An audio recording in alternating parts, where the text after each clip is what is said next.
Hello, everybody. I'm joined today by, of course, well, first and foremost, thank you so much for joining me for another live stream. I'm joined today by, of course, the main man, JJ, the one and only from the Gentleman's Hangout, guys. I don't need to tell you, I'm sure you're already subscribed to him, but if you aren't already, please be sure to do so.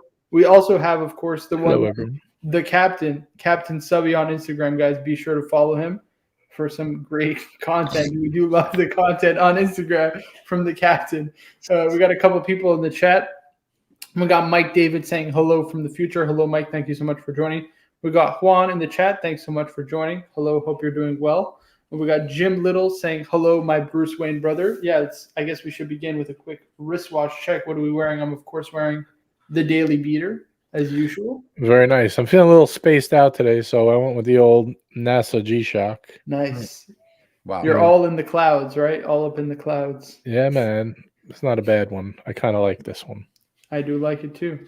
Actually, I think it was that exact model. Myself and Toyota Mo, we got it for Nico's birthday. I think it was that exact model. Pretty cool. So. And the cap? What are we wearing? We wearing the root beer? No, not today. Ooh. I'm feeling a little royal today. Feeling a little nostalgic. Little anniversary.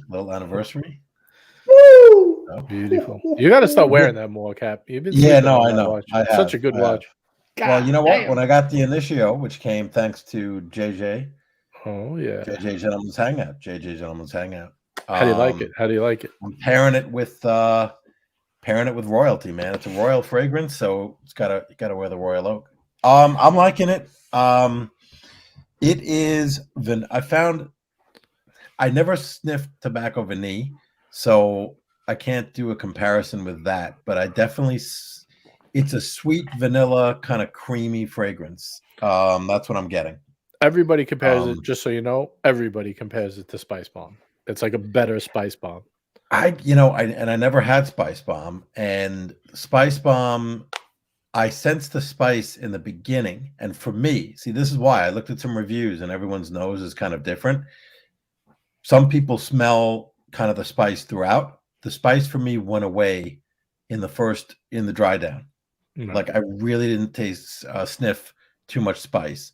And now it's really much more of a kind of vanilla and a little bit on the sweet side. And I don't know where the sweetness is coming from. And my nose must be just picking up more of the sweet than the tobacco. I'm a Herod. If I compared this to Herod, I would go Herod. But I do Herod. This is really nice as well. And it leans unisex, I think, more so than Herod. Different fragrance use, different well, from my perspective anyway, everyone's different, but use of for me, both wintry fragrances. Herod, I'd prefer a little more up close if I'm on a date, something like that. Rehab, I would wear more if I'm like going out to maybe like a bar or something. I want to be a little more attention grabbing, a little more projection. Yeah. Makes sense. Great. Makes sense. Very cool. We got Spence R in the chat saying he upvoted. Thank you very much. We got Danger Will Robinson saying hello, fellas. Thank you very much for joining us. We got Jay in the chat saying hello, good evening. Hello to you, Jay. We got Jim Little saying he loves the AP. And we got Spence R starting us off with the first super chat of the night, $7 super chat. Thank you very much. Saying, can we get Kat to tell us how much he loves pairing Initio frags with his watches? Yeah, Cap, come on. Give us a little hint. What do you like pairing Oud for Greatness with?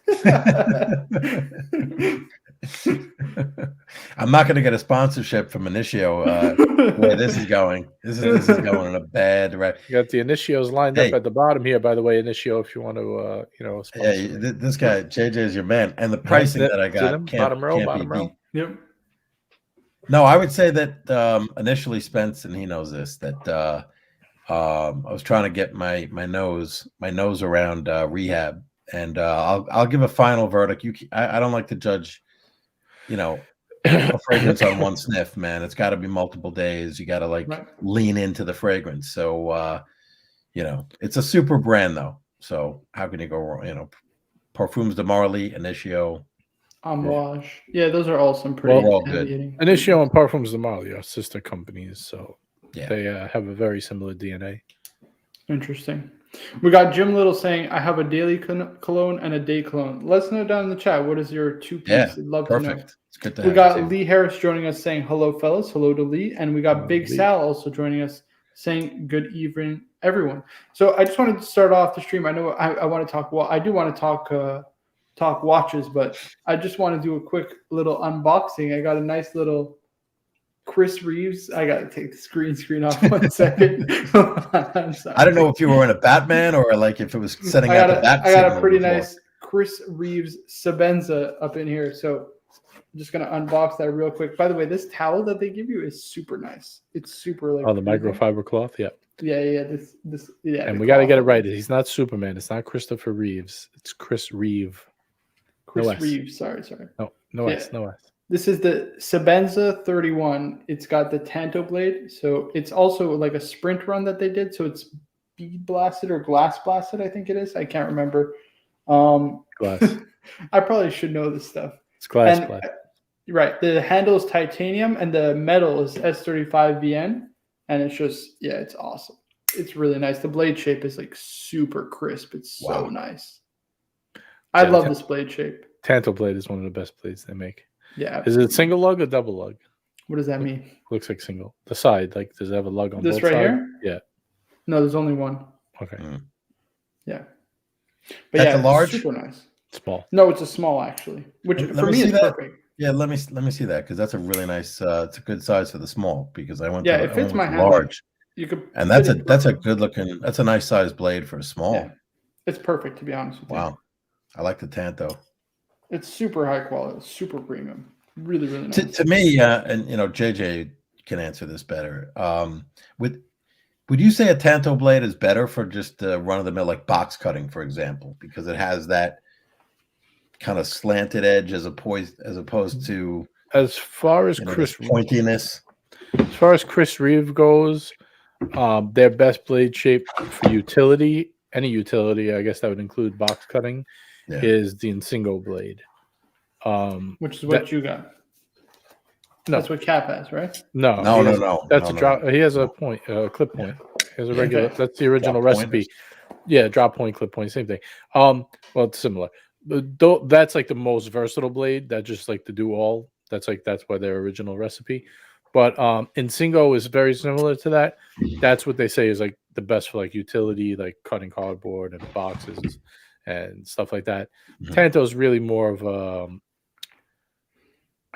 I don't want to say self-defense blade because that's kind of a stupid way to put it, but that's more like what it's designed for, extra damage with that big point in the front. Okay. Yeah, I do really like the blade shape though. I think it's so like interesting. It's cool. Yeah, but it's such an interesting. It is actually very handy for cutting stuff open because you could just put the tip in and kind of work, that front tip. Yeah. And you don't have to resharpen the whole knife if you just use that. You could just touch up the top. Right. We got Mike B in the chat saying, follow your nose like Toucan said. That's right. Mike, I do have the collection review coming. So I will be reviewing his collection. Basil's Bezels on Instagram, guys, if you haven't followed him already. We got Rajiv Mirage in the chat saying, hello, everyone. Hello to you. Hope you're doing well. What's up, Raj? How's it going, man? And we got Chris Stewart, off topic, but best watch around 2,000 pounds for first manual/automatic watch. Cheers. P.S. Love Savage. Nice. So 2,000 pounds. Let's just get that in USD. Pounds to USD. $3,000. We're talking about 2,500 US. Okay. So, I mean, listen, I'll be honest with you. I think 2,500 US, you probably looking at like pre-owned Tag Heuer, like an Aqua Racer or something like that. I even like their, so here, hold on. Let's pull up. Buying Oris Aquas. Yeah, that's another great pick. Yeah, Oris Aquas. With the new in-house caliber 400. I wish, and Chris, is part of this as well, like to narrow it down, because when you just have any automatic watch, right, it's kind of such a large scope, and if it was kind of narrowed to chronograph or diver or field watch, right? Do you have depends other what your lifestyle is.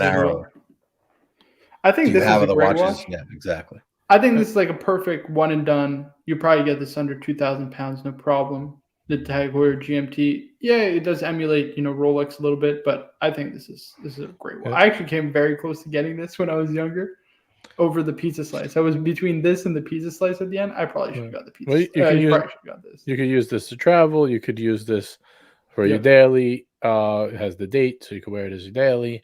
It's a little sporty to get away with on a suit, but you could probably pull it off if you needed to.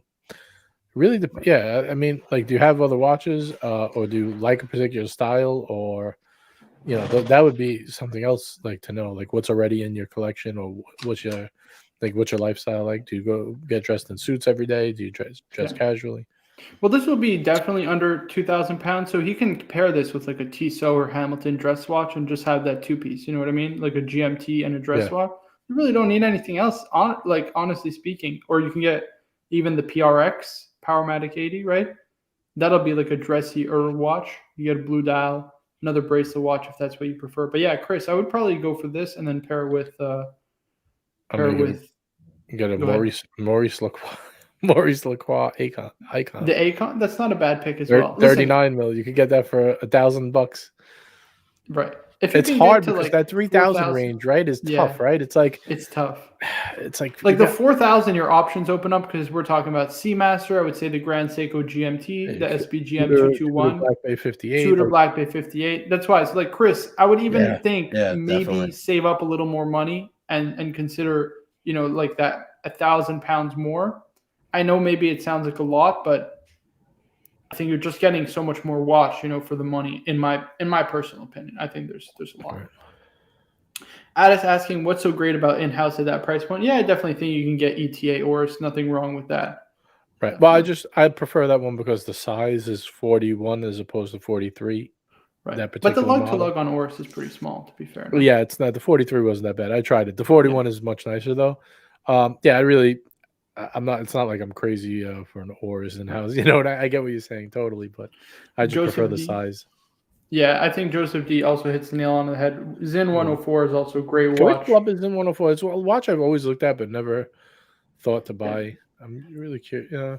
So it's got like the bidirectional bezel, 200-meter water resistance. It's got a date complication. I like the syringe style hands as well. Right. The only thing so you can get it as well on a bracelet, which I definitely recommend getting over a strap. I hate a diver on a leather strap. It just makes me OCD. Just makes me crazy. It's like, why do you have a leather strap on a diver?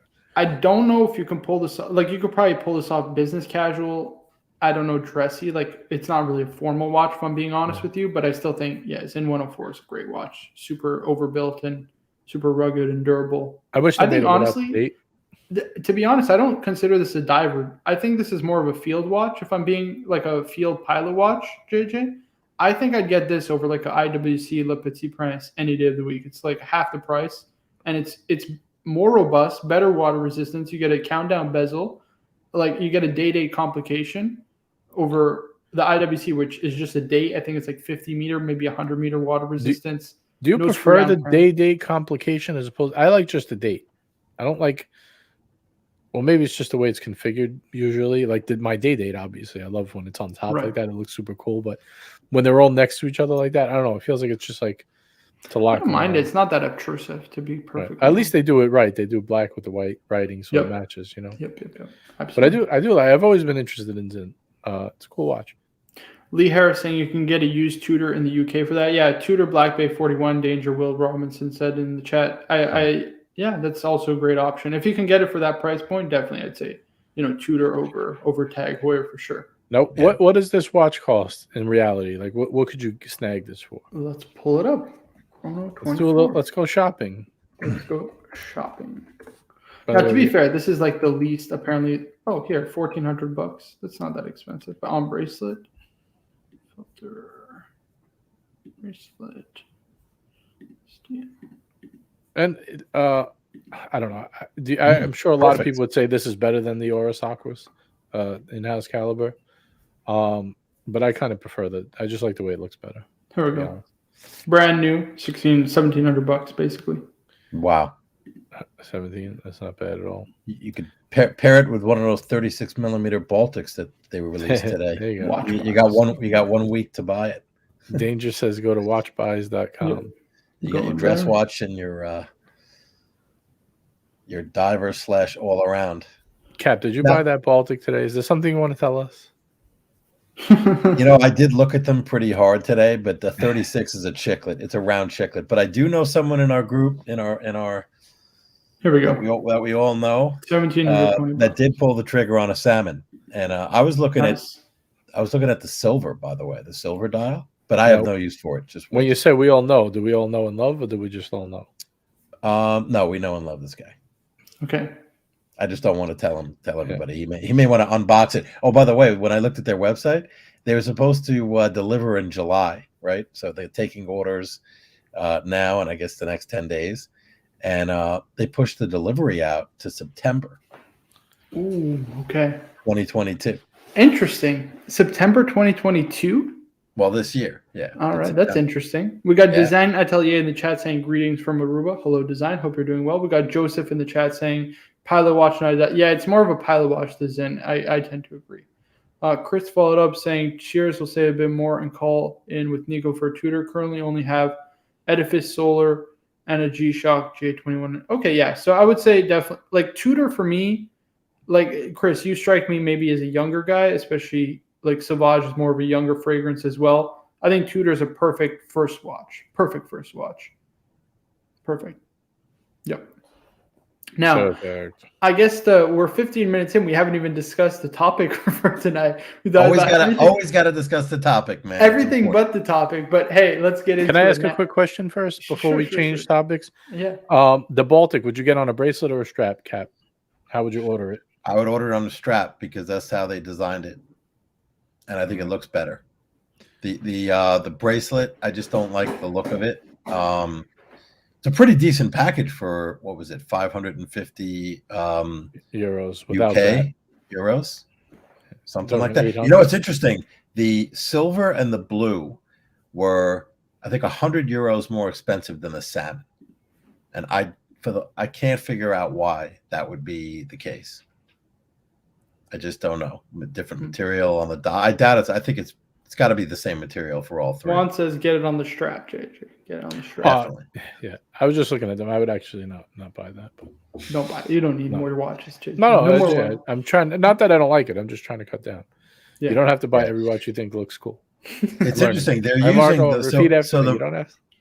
I read. I gotta. You don't have to buy everything that you think looks cool. Is what applies to me, JJ. I hear Marco in my sleep. You don't have to buy everything that looks cool. No, they're using. They're sourcing the movement. It's a micro rotor movement, and I forgot who makes it. I'd have to look back, but it's not a brand. It might be Venus. It's not a brand that you've heard of.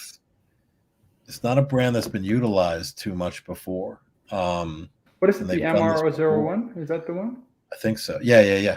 Oh, by the way, another watch has landed.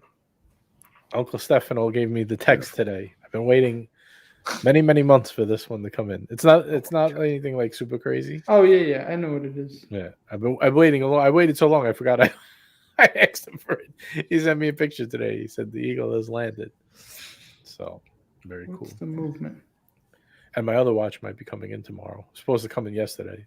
A Hangzhou Caliber 5000A. I don't know. That doesn't sound.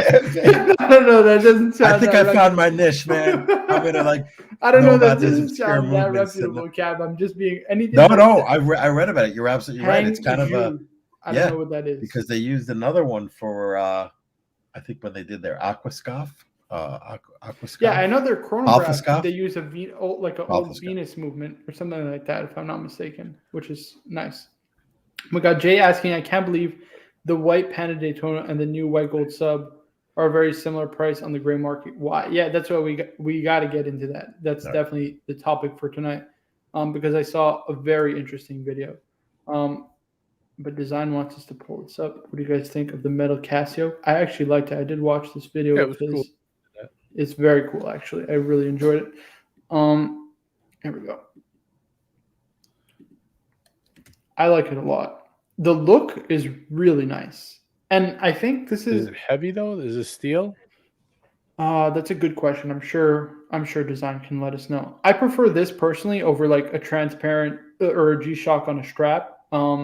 Because the straps on the G-Shocks are so long and they like protrude like way out. It's like the NATO strap, JJ, when they like the strap comes out, it bothers me. So I never wear a G-Shock, right? Mine don't go that high. It goes pretty high though, but not that high. Yeah, but my wrist is like fucking 6 1/4 inches, so it's like it looks like a feather coming out of the side of the watch. All steel. Do you have any idea what the weight is, design? Let us know what the weight is. But yeah, this looks great. I think this looks really good. Like if I had to have a G-Shock, this would probably be my pick. Like something on a metal bracelet. So I love that titanium one that Ali. But I like the shape. I like your I like the shape that you have. I don't know what shape that is. It's not the Casio shape. This one, the No. square. Yeah, that square type shape. Yep, I prefer that square type shape personally. Yeah, that's like one of my favorite ones. That blue titanium camo one. Right. The one that Ali sent me. I love that one. Yeah, it's gorgeous. It's really nice. Super comfortable too because it's titanium. It's like fucking almost as light as the rubber. 167. That's not that heavy. That's basically like a Rolex, like a sub or pretty much. All right, yeah. So I wanted to discuss a video I watched today by Paul Thorpe, which was very interesting, and it's kind of in conjunction with another video I also watched 2 days ago from Federico. So actually, from today, Paul Thorpe said Watchfinder wasn't buying any more ceramic Daytonas. Now, it could just be they have many of them and they're just waiting to sell off, but I think it's kind of a symptom of what we're approaching, which is kind of a bear market for watches, to be honest. I think we're starting to see the peak of the watch market, at least for now. Obviously, as we approach the summer, business tends to slow down overall. It's just natural for the watch market to slow down. And these prices have gone, just insane. They haven't pulled back at all from the holiday season. They just kept kind of exploding in price. I mean, we see Pandas nearly at 60,000 US. It makes no sense at all, right? There's no sense of reality in this. And I was watching a video from Federico. He was talking about how, during kind of recessions and times of crisis, a lot of dealers actually get caught holding the bag, right? They buy a bunch of stock way overpriced, and then they don't have money to reinvest or rebuy. So they're basically liquidating stock for pennies on the dollar, and they just essentially go out of business, right? Just no money to reinvest. And I don't know, this makes for kind of a very interesting next few months. I'd love to get your take. Do you think we're at the peak currently? And what do you think the future of the watch market is? You want me to go or Cap, you want to go? Go ahead, JJ. I'm not going to touch that hot potato. No, I'll weigh in after JJ. First, I want to say I agree with everything JJ said. Go ahead, JJ. Well, look at the price first. Let's start there. They're in the 60s, right? High 50s, 60s. I don't think we're in approaching a bear market. I mean, I think we just hit the brakes a little bit. Like, let's cool off, man. We were just at 40, then now 50, now 60. It's like 50 blew right by. I think they're getting a little greedy, and I think it's starting to catch up to where people are like, I'm not buying this at 60. This is not a $60,000 watch. 40, all right. They were selling at 40, right? If they were selling that much at 40, if they weren't selling that much at 40, they wouldn't have jumped right through 50 onto 60. But I think the dealers are pushing the higher ends of the limits right now. And I think it's just going to cool off. You got to realize Christmas was a couple of weeks ago, right? People are chilling out a little bit. The market's getting crushed if people are in anything that's risk on right now, which a lot of people who buy this stuff are. They're in crypto. They're in small caps. They're in stuff like that. So maybe they're like taking a little break. I don't think it's going to crash. I think plateauing is a better word. It's going to plateau for a bit. But when it's something plateaus, right, and it's just riding that wave, it doesn't mean it's going to go down, right? It could just be cooling off for a bit, and it could still run. Personally, I don't think it's going to run too much more, but I think it's definitely going to chill out for a bit until the new releases come out, and that might re-spark some juice into the but there's a lot to watch out for. I mean, this is a really big part of time right now where it's like everything's risk off. People are buying, like, that's why you see like Apple and all those higher end stocks. Big companies are going up like crazy because they want to be in safe investments. People are buying that. They're buying real estate. But on the other hand, like I just watched a whole thing on this. On like, there's a fund called the Tiger 21 fund or Tiger something fund. And it's all people. You have to have at least 10 million to get in. It's for like uber wealthy only, which 10 million plus, that's considered uber wealthy. But they release what they're buying every year. And they're all in real estate, large caps like Tesla, Apple, the usuals, Facebook, the usuals, Microsoft, Google, all that. But on the other hand, they're they're going in heavy on crypto, especially Ethereum and Bitcoin. I think they were like 33% each, and then they moved it around a little bit, like a couple percent in Dogecoin, like 2%. It wasn't much. And there was some other stuff I can't remember, but that's where they're like. I was just watching where they're putting their money.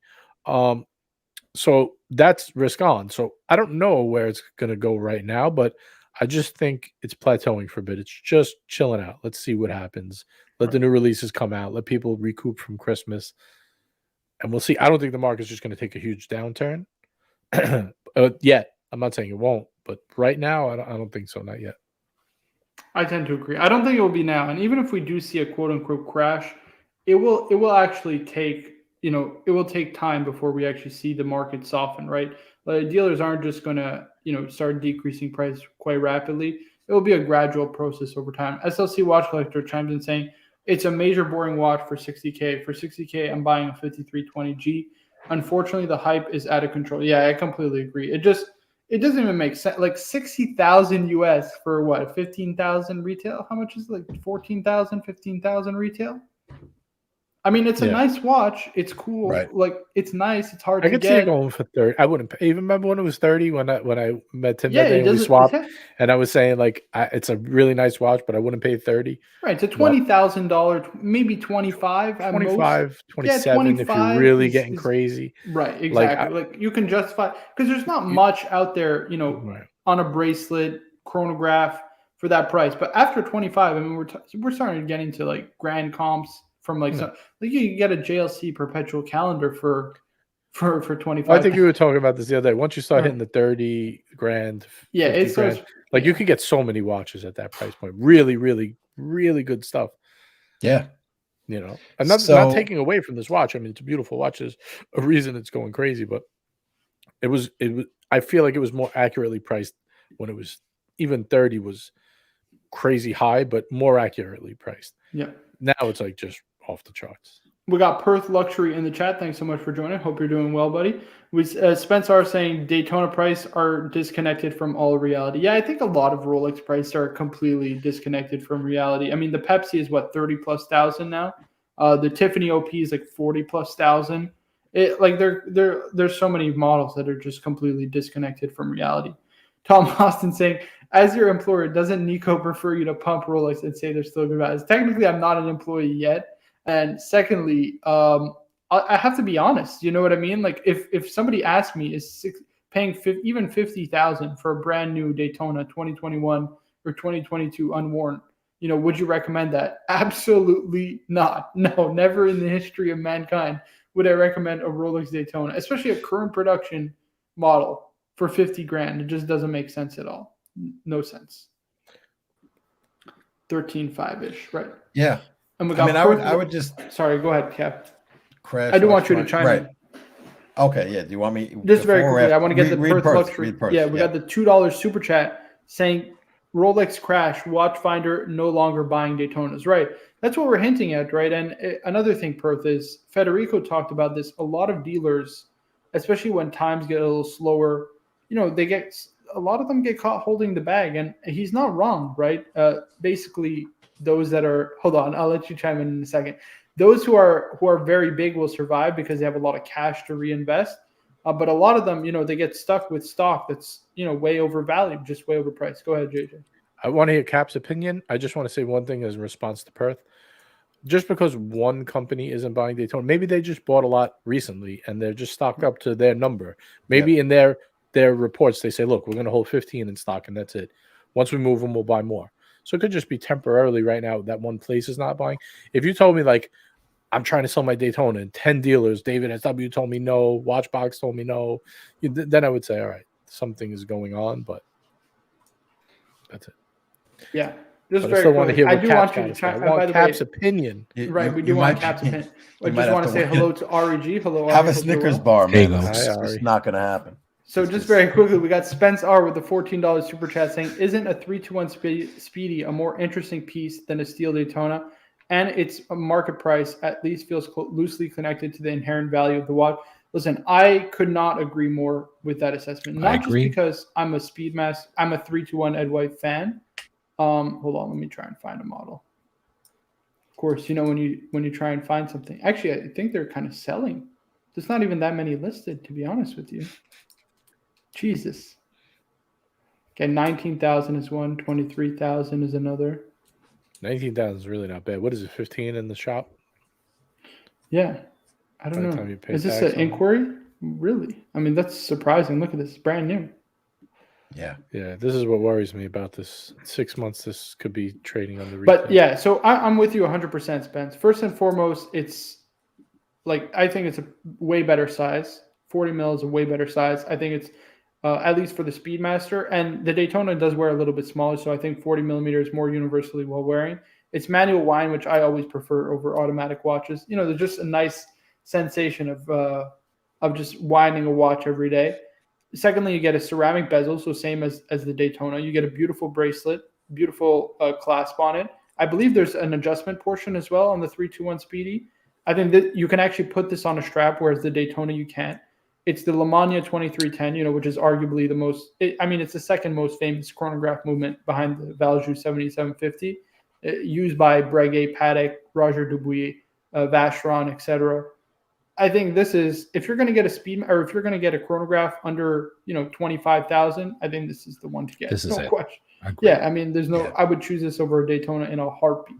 It's way more interesting. Has better history. It's wait, hold on a minute.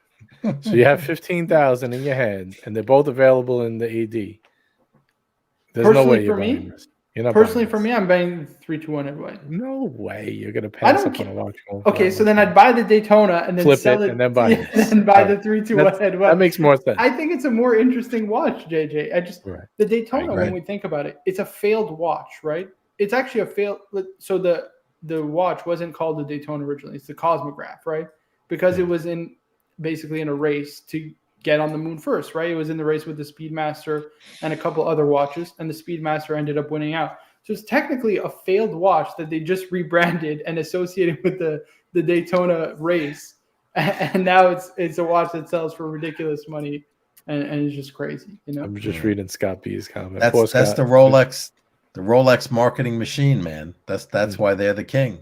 That is the Rolex machine. And here's the thing. So Marco makes a super compelling argument, no question about it, and Spencer definitely in terms of inherent value. But the reality is, the market has spoken, gentlemen. The market has spoken. Right. It's 50,000 for whatever, right or wrong, 60,000. These prices, I actually had no idea that the thing jumped over like 32. So I'm seeing this and I was like, holy shit, because that's Royal Oak prices. Now you can make the same, or you may make the same argument that that's overpriced as well, but right, because the Royal Oak is a better watch. It has better history. Like everything you can make on the argument of 321, you can make the Royal Oak for prices might have gotten a little bit out of control. Now, here's the thing though, and it's kind of true with stocks. I was thinking about this before the show, and so how if you buy stocks and someone else buys it from you at a higher price, everyone's making out as it goes higher. Everyone's making a little bit. Let's assume there's a lot of trading going on and people are not just hodling. So let's say a stock gets to 100, right? And then all of a sudden it drops to 60. Somebody just lost. The person who bought it at the 100 is the person that's losing that value. Right. That 60, but it won't be that 100 down to 40. No, it won't. For watches, it won't be that quick of it. It's not an instantaneous drop. This gets to the Paul Thorpe thing now. Yeah. And I saw Paul, and I don't know if he was referring to Watchfinder, and was it just the black dial Daytona or the Panda and the black? I wasn't sure, but whichever one, if it's one or both, that's only one AD or one dealer, and they're holding a lot of stock. Now, the problem is, let's say all the dealers that happen to, and you wanted to get out, the drop can be fast. Like, you know what I'm saying? There's a vacuum between up here and down there. It can be dramatic, just like some stocks can just dramatically drop. And plus, what happens, Cap, when you have a stock you bought at 110 and it goes to 90?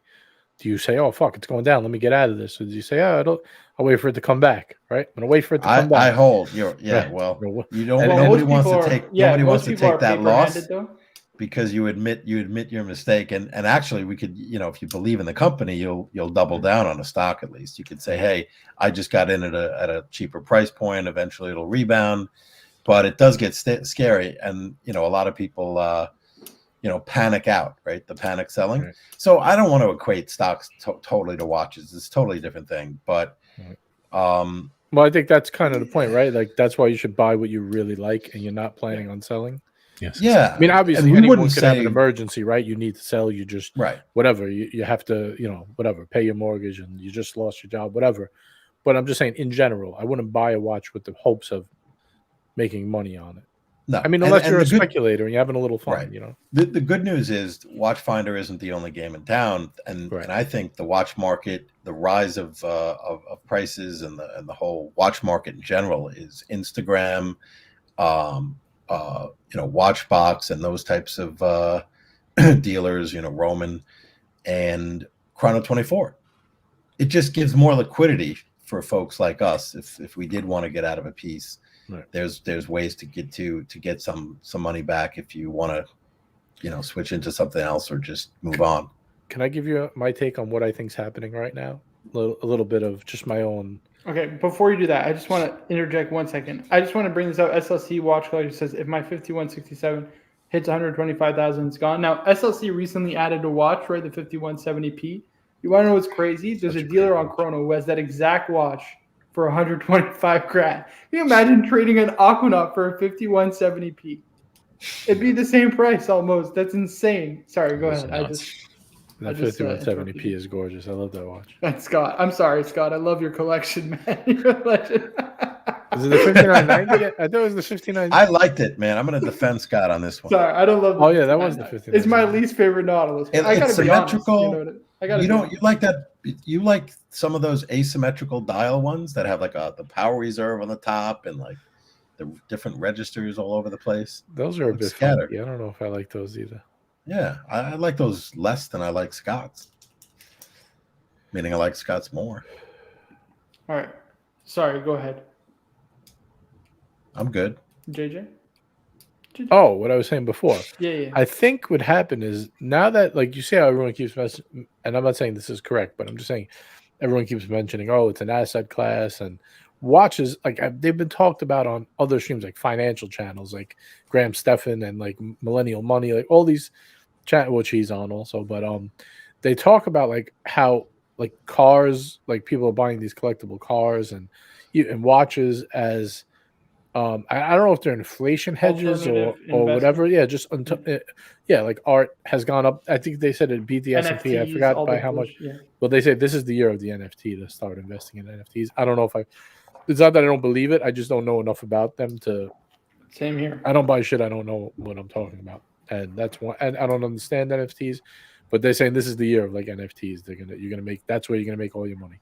But anyway, my point was, I think now that watches gain more notoriety as an asset class, like an off the beaten path type of investment thing, which I'm not saying I agree with, but since that has happened and more attention's gone onto the watch space, and I don't know if you agree with me, but I've kind of noticed the Tudors, the Omegas, the IWCs kind of fell off a little bit, and the Pateks, the Vacherons have bumped up a little bit. Like people are stepping up, feeling more comfortable. Like, oh, okay, it's not just a watch now; it's an asset.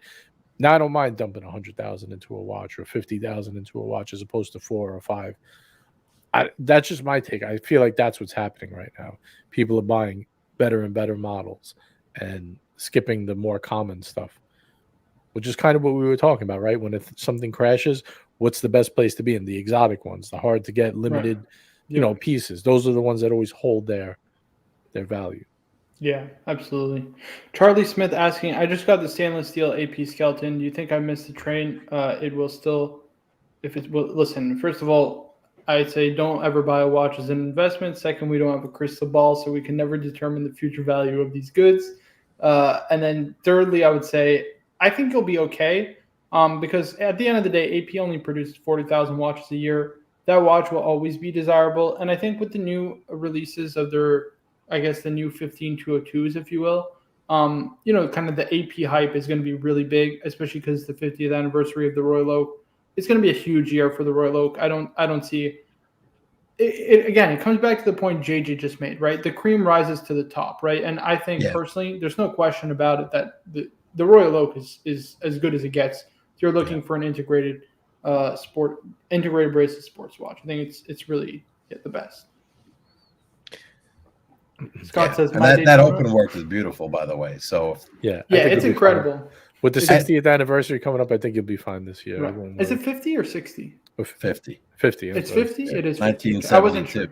Yeah. 72 to 2022. There you go. We got our AP. I was still thinking of the 60,000 on the Daytona. We got our AP expert wearing the AP.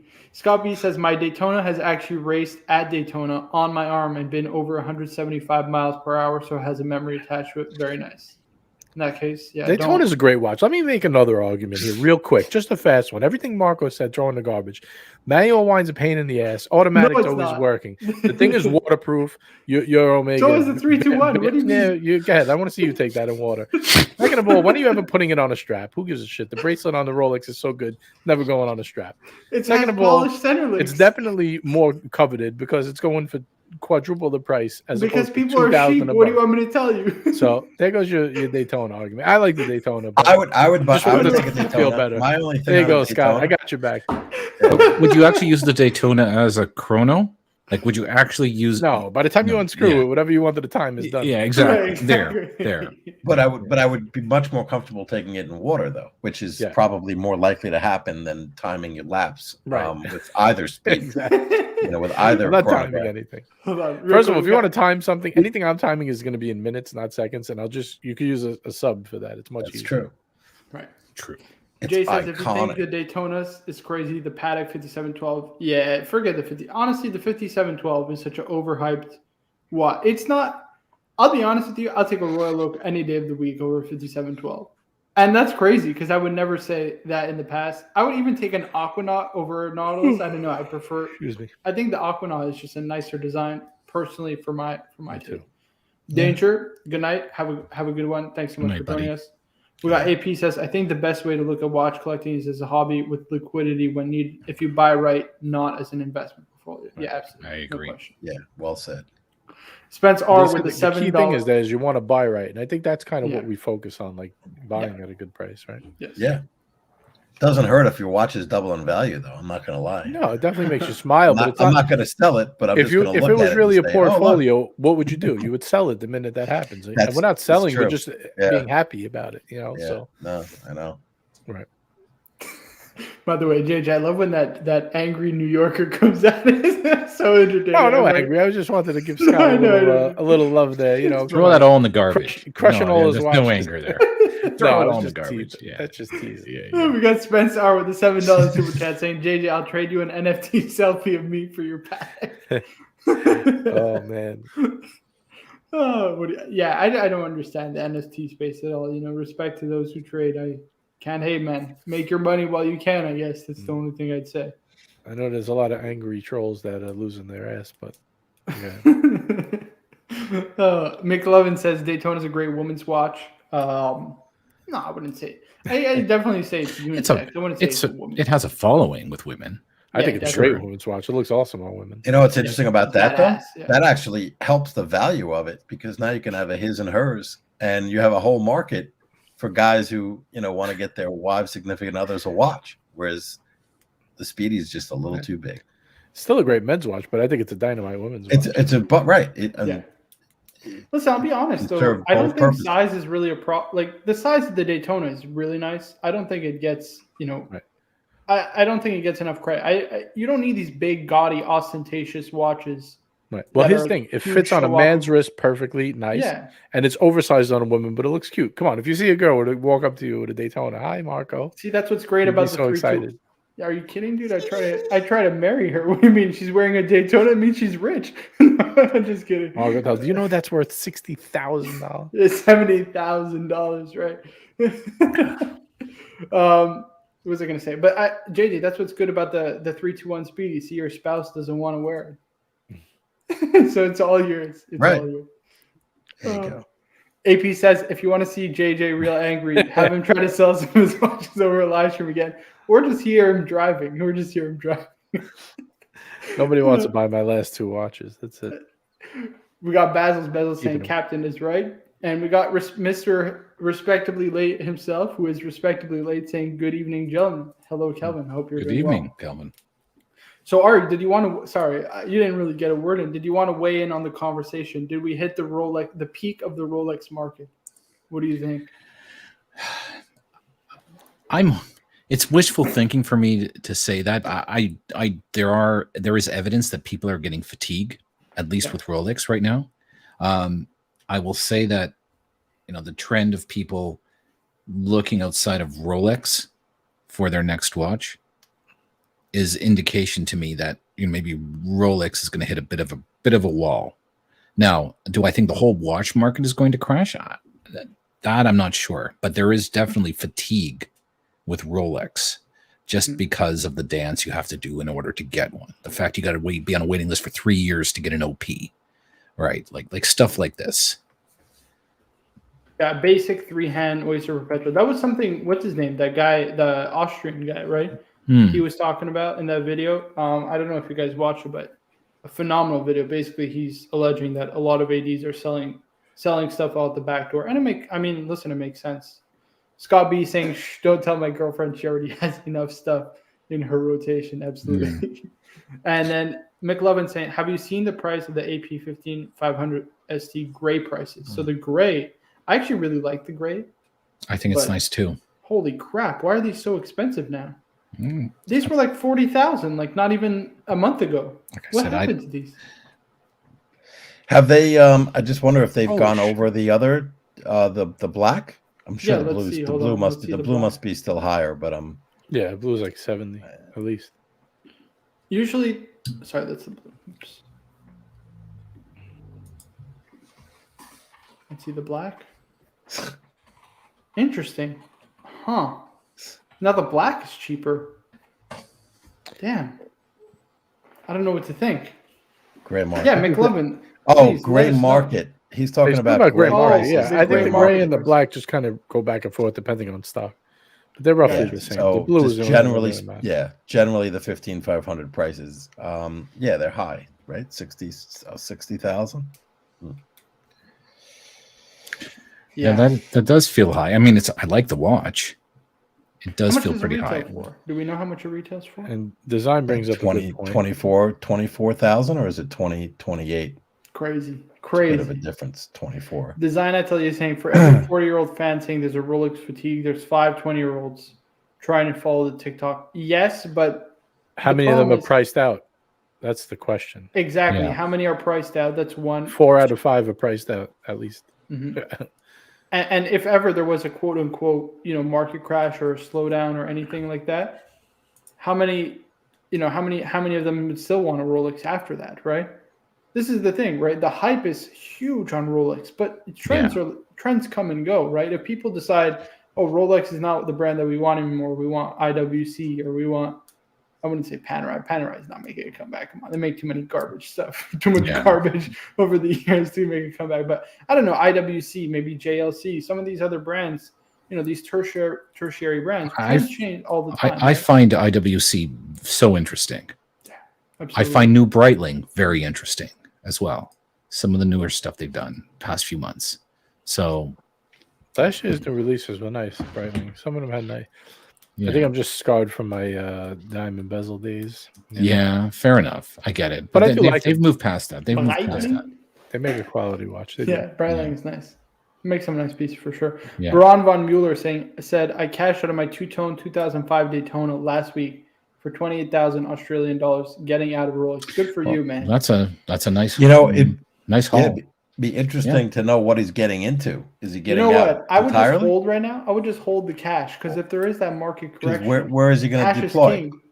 Cash is king. Yeah. Cash is king in a market correction, man. Let me tell you. The rise of the independents. Put that 28,000 into the small caps and buy a watch after next year. Right. I mean, you only have to pay long-term tax on it. Exactly. If the market drops. Yeah, but that's a good question, Cap has. What are you going to do with it? Are you going to buy a different type of watch, or are you not buying anything? You're going to go like G-Shock for now? People are cashed up right now, yeah? I mean, people are cashed up. So, by the way, guys, we have 40 likes. Please be sure to hit that upvote button. So AP did get rid of MSRP prices. Sorry, I'm reading ahead of the message here. AP did get rid of MSRP, didn't they? Yeah, there was that whole thing, right, where basically they said it's very fuzzy. They if probably you go just to their released. website, Sorry. they're gonna have. Sorry, Ari. No, it's If okay. we go to their website, and maybe we can go now. I'm pretty sure they're gonna have some MSRP, some price on there. Yeah, there's definitely going to be a price. Right? There Yeah. is a recommended So- retail. so- Well, price, there's for a sure. reason that there's a special letter in that MSRP, and it's the S. You know, Suggested. Suggested. Suggested. And so I think this usually is that them- meant you could go Well- down a little bit, right, and get a little discount. You Didn't know, really yeah. mean you could go up, but you can. if Rolex did, if they did this where they kind of unshackled their ADs to let them charge what they wanted to charge or charge within a certain range, wouldn't that deal with their out the back door problem just by letting them charge what they're worth? It would actually be It- worse. I think it would actually make it worse, right? Because think about it. If you can get it readily from an AD for like, let's say 40-odd thousand, then it makes the stock on the gray market actually. I don't know. It's It's just you're relieving squeezing you're profit. relieving. Yeah, sorry. It's go ahead. taking. It's taking. I think. yeah, they're it's just taking. profits I don't from the really gray think they're market, changing right? anything. Yeah, just taking profits from gray market. There's Look, more no, available. you know what it's going to do? It's going to say, let's say the four of us want one. Mhm. We're going to bid against each other, and the one who's willing to pay the most at Right. Cash is king. MSRP, and there can't be an unlimited MSRP. No, there's no way AP would say, hey, whatever you can get for this, go for $300,000 for this, no problem. I don't Yeah, think that'll no. happen. So Ooh, this is a good question. SLC asking, what happens if there's no correction? Now, here's the thing, right? All markets are Good point. cyclical. that's a good point. No, maybe we're all zigging, No. and SLC is zagging, and he's right. No, You know what I'm no, saying? no. We don't Here's the know. thing. If we're actually treating watches as an asset, all assets market go through some kind of cyclical fluctuations. It'd be short-sighted to say, oh, this is going to go on forever. You know what I mean? It's just, this is the watch market as we know it. It's just, that's not the case. I don't believe that. Right, but we just don't know. Okay, Right. So It could be when in that's 2 gonna years. happen. It could be in Right. 2 years from now. It could be a year from now. It could be 2 months from now. Right. No, listen, we don't know, but I think there has to be a correction. So if there's no correction, Rolex is no longer a normal person's watch. Yes. Essentially. It's like- what it is doing. It's Well, that no was the longer. plan all we- along, right? To Yeah, be at the level of Patek and Royal Oak, and Audemars and Vacheron. It's a shame. Everyone always just thinks of the Royal Oak and poor EP. Yeah, it's pretty sad. Audemars Piguet, That aka P. the Royal Wait Oak. a minute. Peter Schiff just entered the building. Hold on. Cash is king until hyperinflation. Well, I mean, 5% inflation. It's not hyperinflation. Let's not blow the lock off the wallet here. I mean, cash is still always very much going to be king unless you live, I don't know, in Venezuela or something like that. Well, Michael Burry might say that hyperinflation's coming. Yeah, I mean, we'll see. I've read that there's a whole faction of people who will. So to be fair, think AP is making a good point. I don't think like a GMT and a Daytona will never trade for retail, especially like very special models, like anniversary models. I think like a Meteorite GMT, Meteorite Daytona. Sure, all the those- rainbow stuff. Okay, fine. Right, those will fine. never trade at retail. I agree with you, but the OPs, the Explorers, Explorer 2, Milgauss, all that stuff. Yeah. To think that these things will never correct, like a Z Blue Milgauss trading for what is it, almost double, or an OP. Fuck the Z Blue Milgauss. Even a Let's talk about sub. the OP. Even a all sub. the OPs Yeah. triple retail Yeah. for minimum for an OP for That's the colored dumb. OP. Insane. That's It's Like stupid. even a sub, like just close to retail. That will solve a lot of Insane. problems. We got the real Cars and Chronos in the chat saying, "Hey folks, just dropping in to say hi. Hello, Hey, man. Cars. Hope you're doing What's well." up, cars? He says, What's up, cars? Bounce from an FP Journe hosted event there on Sunset Boulevard. Well attended, but didn't recognize most face. Looks like the world has gone out and then some. Wow. He's saying there's a lot of new faces, new collectors. I'm assuming. So, in other words, I'm never getting my Octolith. No. Get out to Miami. Stop being lazy. Looks Lazy, like lazy. Lane. Looks like it's Lane for me for the win. Torsty gotta wear Lane a and helmet. Kudoki Torsty too. Lane, baby, here we come. Yep. Got to We got get an independent man. Stuart Logan saying new Breitling releases are pretty solid. I'm just too poor to spend money on something that will depreciate like a Breitling. So Stuart, the thing is, if you buy well, right? Like, sure, maybe you'll lose 1,000, maybe 1,500, 2,000 even. But this is the point, right? Are we managing our collection like a portfolio, or do we want a watch collection? You're paying to wear something. Like You're going to have a great do you watch. buy a shirt and say, "Whoa, this $100, it's only going to be worth 10 when I sell it on eBay in a year." Right, Like, exactly. It's No, like you're going to sell your shirt. You're going to wear so your shirt. you're paying Yeah. also to wear the watch. You know what I mean? So it factors into the depreciation. Like before, Rolex traded below retail. You know, everything was available at retail. Nobody said, "Oh, well, I don't want to spend money on Rolex because it's something that will depreciate." You know what I mean? All the models traded under retail almost. You know what? Like it was just only a few models that traded above retail. Nobody really said that. So again, Stuart, I understand the premise. You want something that's that will hold its value somewhat, but that's more of a recent phenomenon than the actual what's gone on the like last a 3-year, 50 5-year. years. Yeah, exactly. We got Sean saying when the watch market goes down, most people will have other problems because the markets will likely be down in general, and they won't have the disposable cash to buy a discount Rolex. I agree, and especially those Vacherons, terrible watches, guys. Please be sure to stay away. They're just awful watches. Terrible they watches. just make crap. They're just crap, Stay away from Corne de Vache. Terrible watch as well. Yeah, it's just awful. Yeah, guys, just stay away from those. Going to start a rumor about the Corne de Vache, how it's going to triple in value. Tell TPG to start hype beasting Corne de Vache. Listen, I'll give you 5,000. Make a video about. He's going to give his assistants free being the hottest watch. You get a watch, and you get a watch, and you get a watch. Man. Oh boy, we got Zach Lenny saying sold my 2021 date sub for $6,000 over retail. Took some of the profit and bought an Omega Seamaster 300 from an AD with a discount up front, and now looking back, Zach. You know what? I can't blame you. I can't hold it against you. You know what? Would I have done that myself? Maybe not. I wouldn't have gotten it for an AD, the Omega. I probably would have went secondary market, but you know what? AD experience with the Omega. The profit he made off that watch, he basically got a free Seamaster. We realize this, right? It's crazy. I mean, and it's a great watch. I have one. It's awesome. I love it. He'll have that for life and beyond. Yeah. Mr. GMT with a $5 super chat. Thank you so much, my man. He said, "Hey boys, I need you to do it." Yeah, go ahead. And get it. Yeah, I did it with you. I was doing it in stereo. You guys are so lucky. I can't come on. Just stay sexy. Hey, I appreciate that, man. Thanks so much for the super chat. It's very kind of you, Marco. Oh, go ahead. Did you show this? Yeah. I unboxed it earlier. Yeah. I'm sorry, I missed it. Here we go. Yeah, we do have a lot more people watching, so I guess I could re-unbox it. So yeah, guys, I recently got a Chris Reeves Sabenza, and this is the Sabenza 31. I gotta hold on. Let me take off the. Carr said Vacheron sucks arse. Let me know when you're ready to get rid of that Platinum 1921. I got a nice Pepsi waiting for you. Oh, that's beautiful, Marco. Rolex only goes up, baby. The Tanto blade is just beautiful. Nice. I love the Tanto. Nice, the shape is just so nice. So yeah, this is the 31 sprint run that they did. It has. All right, just pull out our Chris Reeve. Here we go. We're gonna Chris Reeve the screen here. Let's do it. This is the EDC part of the show, JJ. Mine's got like 20 eyes right next to him. Go ask Mom to bring it down. Mom, bring down the Sabenza. No, see, we all got Chris Reeve. You got to come out with the. Oh, that's hard. That's nice. Spider Code. Spider. Nice. Yeah. Nice. Imagine people are just joining right now and they're like, "These guys are nuts." What are they showing off their knives for? I thought this was a watch shit. Yeah. No, I'm really, really happy I got this. This is really. It's awesome. Honestly, it oozes quality. Yeah. Here you go. I mean, you just feel a little EDC combo for you. Some flashlights. Oh, beautiful. Oh, nice.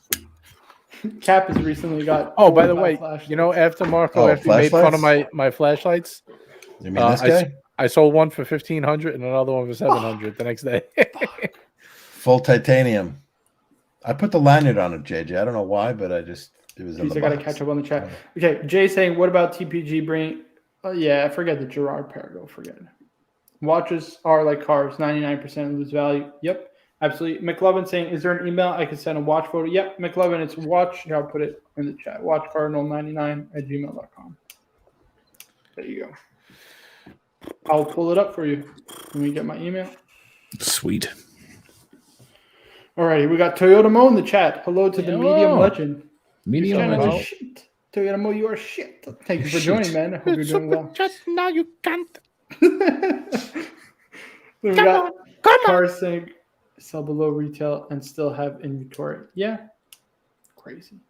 Craziness. And we got Logan Hall in the chat. Hello, Logan. Hope you're doing well. And let's see. Design Atelier says, love me. The blade shape is just so nice. It's awesome. You know, you're going to be able to sell that one right now for probably 500 in like 2 weeks. US? Hmm? Really? That much? No, I'm just kidding. I want to keep it. No, I'm not Already, selling. look at I'm that. not selling mine. I do want to keep. I actually think it's just a cool knife. You know what I mean?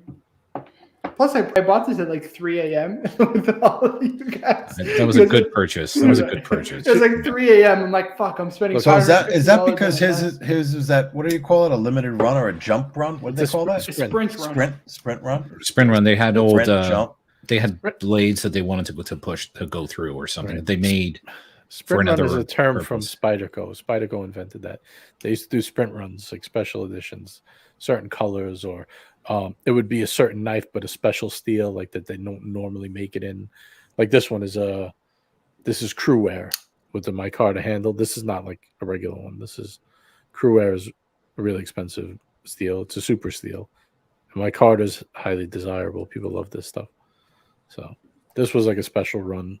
But they started that, the sprint runs, whereas opposed to like this Charapel is just a plain lightweight. Nice. Yeah. I got to bring other knives down here. Keep showing my Spydercos. Maybe I'll have a whole bunch of others. Take me off the big screen, please. Sorry. I'll just keep showing these. Logan Hall correctly pointing out, saying, "Where's Carmelo when you need him?" Absolutely Agreed. agree. We got Watches 24 in the chat, and McLovin. I'm pulling it up now. 1 second. Here we go. All right, so we got like a type of Tiffany blue, almost Chapek Antarctique. Ooh. This is pretty nice. Yeah. It's almost like a Tiffany. Right. Now there's this one, and then there's also a salmon dial. Oh, very Which nice. You know what? I like a lot. I think this is really Looks like a that's basketball. Whoa. That's Actually, a yeah, nice you're right. I style. actually don't like this. Now you just ruined it. It's a basketball. No, it doesn't ruin it for me. I really like that dial. I think Like this is a Harlem video, Globetrotter. right? This should be a video. Hold on 1 second. I really like that salmon It's dial. like a YouTube video. I must be able to find it. The only thing I want in Salmon Dial is a Patek Philippe. Actually, the AP. Have you ever seen that AP? Yeah. That AP is salmon nice, dial? That AP is gorgeous. Yeah, it's really nice. You That's have really nice. email, Marco. Yeah, this is from the email. I got Yeah, it. it's both of these watches. Which one would you personally go for? The I'd say blue. the blue. The blue is classic. This is more orange than salmon. If know that what? was on a blue leather strap, I would take the salmon. But on a steel bracelet, I would take the blue. But everyone So has their own opinion. interesting, JJ. Yeah. These actually have the what's it called? Quick change strap system. So you can put it on a blue strap. Very interesting. Yeah, these the Antarctique. You know actually it have was the very quick change interesting, system. and Marco would appreciate this. I was watching. They had the Urban Jurgensen. What's their steel? The steel one model. I think it's The called one. Yes. The one. Urban Jurgensen one. Yep. And he was comparing it to an Aquanaut. And bracelet, he said the Urban Jurgensen, like in a lot of different areas, the Urban.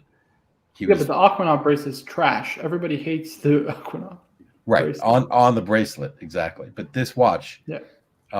which is a fraction of an Aquanaut. I mean, it's thicker and it's not an Aquanaut. It's not as obviously. nice though. I would get the Chapek Antarctique in a heartbeat. That's the question. So if you're comparing Heartbeat. those two, It's a nicer movement. First of You all, get the the Chapek Chapek. Antarctique has a micro rotor movement. The finishing, I would assume the standard is about the same. Actually, this looks mostly machine finish, similar to the Antarctique. I think the design of the Antarctique is nicer overall.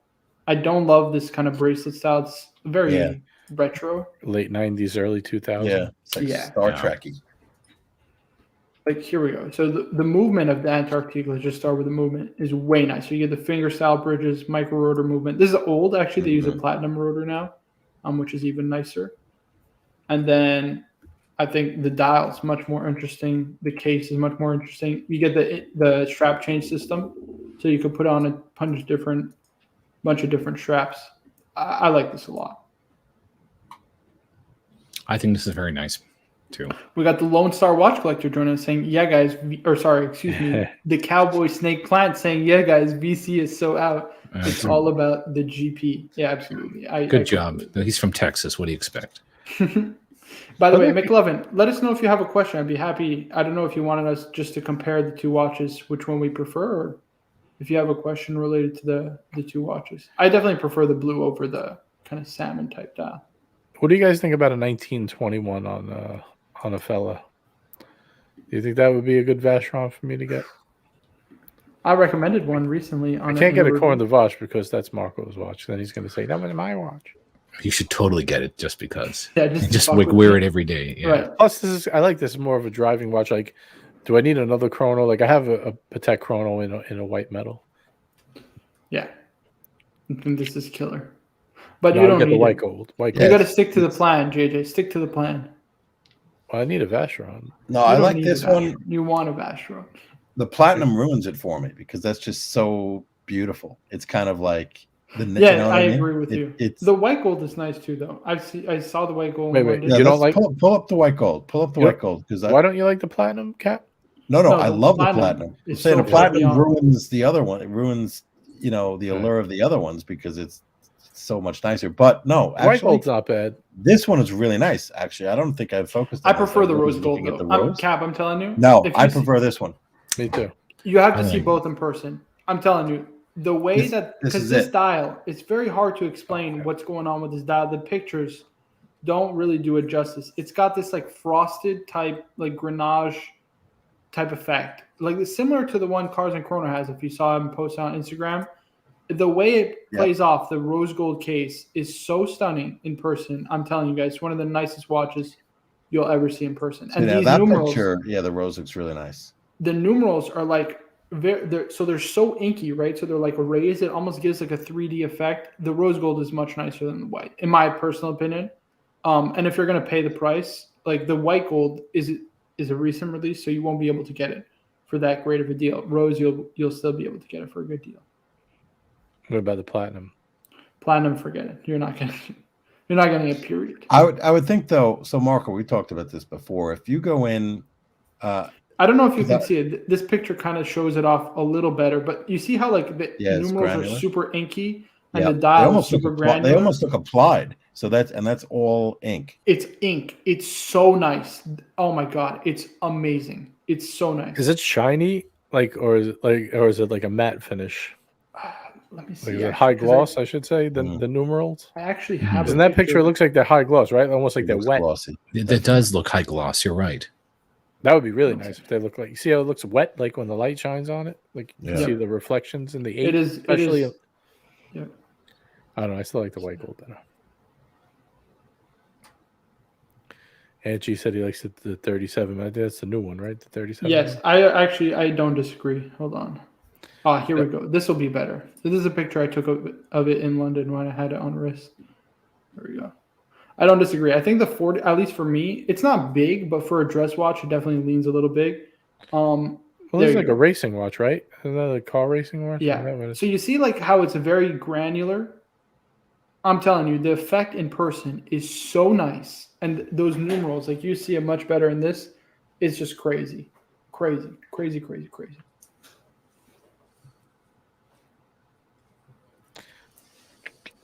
I still like what do you think? I think the white makes it sportier. Stop it. Get the rose gold. The rose gold is so much nicer.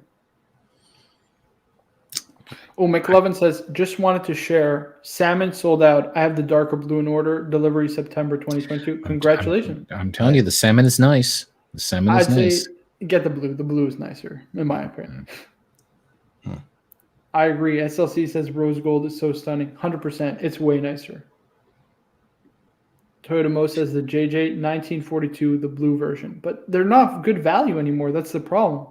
The 1942 used to be excellent value, but now they're like 20. They're basically trading at retail, which is crazy. Now, it's interesting, though. If you buy one of those at retail, could you say, okay, by the way, I also like to package that or pair that up with the overseas blue dial? Yes, you can definitely package that. Buy the platinum one, 60 grand, you could get it. Not a bad deal. Well, I don't think that isn't the platinum limited, so that they wouldn't even have. Yeah, but they have the platinum with the blue indices, right? Okay. Here, let me pull it up. Hold on. It's on their website. That's a $60,000 watch. Yeah, it's expensive though. That's the only problem. Platinum, paying for the platinum. I really like this too. This platinum is nice too. Listen, it's just not as nice as the limited edition one that they did though. The limited is nice with the applied. That's the nicest one by far. By far. I like the blue. It is nice. It is really nice too. And G's saying, I'm kind of liking the 37. I agree. 37 is, I think that would be perfect size for it for me personally. AP says, hasn't the story of this being a driving watch been? Yeah. So technically there's 3 stories surrounding it. So there's one is the driver's watch, right? Because in the 20s, right, the steering wheels were so big, right? So when you would be holding it from like 10 and 2, you can like read your watch because of the slanted dial.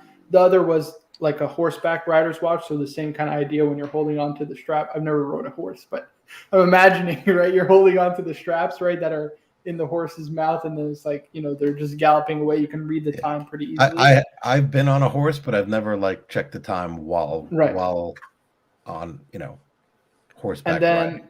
And then lastly was the preacher's watch, right? So like the story behind, I think, was an American preacher when he would put his hands on the actual I don't know what it's called, the table, I guess.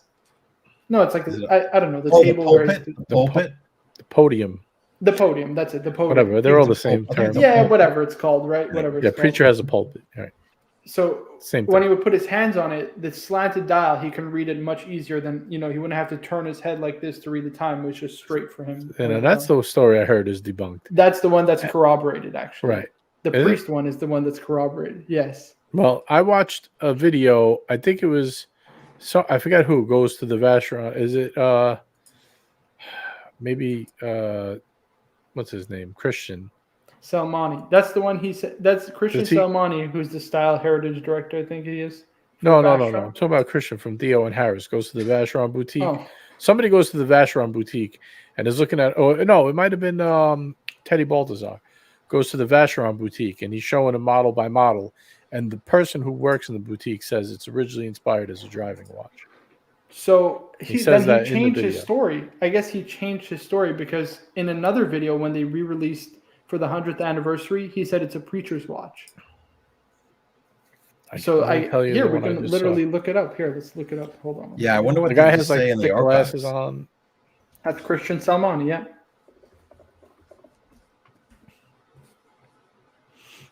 Well, I think from a sales perspective, probably the driver's watch story is better. I agree. Lose the preacher story, man. Go with the driver's story. It's official. Right. It's a much more interesting story, yeah, for sure. The driver story is more badass, I guess. Toyotomo says, "Fuck, looking at the Chrono price, you're right. 1940 price.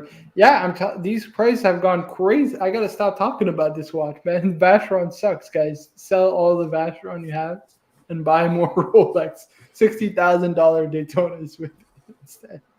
Here we go. I gotta mute myself. Come back to watch. I am at Vacheron Constant. This is the guy, right, JJ? Yeah, but this is not the video. I'm pretty sure. Style and heritage director. Okay. Same we're going to talk about. I don't know if this is the guy. Subscribe. See, I kind of like that white gold. We really appreciate, and because we are going to celebrate a very important anniversary for us. This is the 100th anniversary of the American 1921. So maybe we have Alexander to jump back to the 100 years ago. And of course, you remember of the Roaring 20s, this fabulous era right after the First World War, in which it was 1921, this fantastic timepiece, which is the so-called American 1921. So this is for me the perfect example of Vacheron Constantin's classic with a twist, because we have a very beautiful cushion shape, carré cambré case, cushion shape. Come on, get to the point, man. Nice little lugs, and it's a typical example of the style of the early 20s. However, we see that the crown is off-centered. The crown is, depending on the models, discussions about this originality. For some, this is a very early driver's watch, which we can understand. But there is also a kind of legend behind the American 1921, which is the preacher's watch. So it's good to know that according to our archive, we have delivered 2 models of the American 1921 to a famous American preacher whose name was Samuel Parks Cadman. And Mr. Cadman became very famous in the USA as he was a pioneer in the broadcasting sermons with radio. So he could have so there you go. millions of auditors all across. So, I mean, I guess he corroborates both stories, the driving watch in there.